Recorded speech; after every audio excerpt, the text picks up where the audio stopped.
வணக்கம் நண்பர்களே. இன்னைக்கு வந்து தளபதியினுடைய அந்த ஸ்பீச் வந்து பார்த்தீங்கன்னா, எல்லா கட்சியும் போட்டு வறுத்து எடுத்துட்டார். என்னன்னா, அது யாரோ ஆரம்பிச்ச அ கட்சிக்கு வந்து இவங்க வந்து பெயர் சூட்டி திறப்பு விழா எல்லாத்தையும் பண்ணிட்டு இருப்பாங்க. ஓனா ஸ்டார்ட் பண்ணி இவ்வளோ மக்கள் சக்திய வச்சிருக்கு. எனக்கு வந்து எவ்வளோ இருக்கும்? ஏன்னா ஏடிஎம்கே ஸ்டார்ட் பண்ணேன். இவங்க எம்ஜிஆர் எங்க மறந்துட்டீங்க, ஜெயலலிதாவ மறந்துட்டீங்க.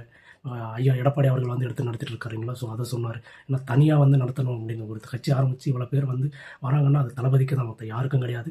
சீமான்னு எல்லாரையும் போட்டு அடி கொளுத்தி விட்டார் இன்றைக்கி. ஆனால் கொளுத்தும் வெயிலில் இன்னொன்று முக்கியமான அப்டேட் என்னென்னா, காசு கொட்டுவாங்க. ஏன்னா அது உங்கள் காசு தான். 1000 இல்லை 2000 இல்லை 5000 இல்லை 10,000 கொடுத்தாலும் நீங்கள் வாங்கிக்கோங்க. ஏன்னா அது உங்கள் காசு தான்.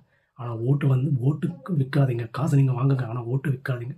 நீங்கள் நேர்மையாக யாருக்கு போகணுமோ அவங்களுக்கு போட சொல்லியிருக்காரு தளபதி. தயவு செஞ்சு வந்து அதை யோசிச்சுட்டு, ஏன்னா ஆல்ரெடி எல்லாமே படித்த பசங்க ஆல்ரெடி எல்லாமே நியூஸ் மொபைல் எல்லாமே பார்த்துட்டு தான் இருக்காங்க, யார் யார் எப்படின்னு சொல்லிட்டு. ஸோ அதனால் வந்து கரெக்டாக யாருக்கு போடணுமோ அவங்களுக்கு ஓட்டு வந்து போடுங்க மக்களே.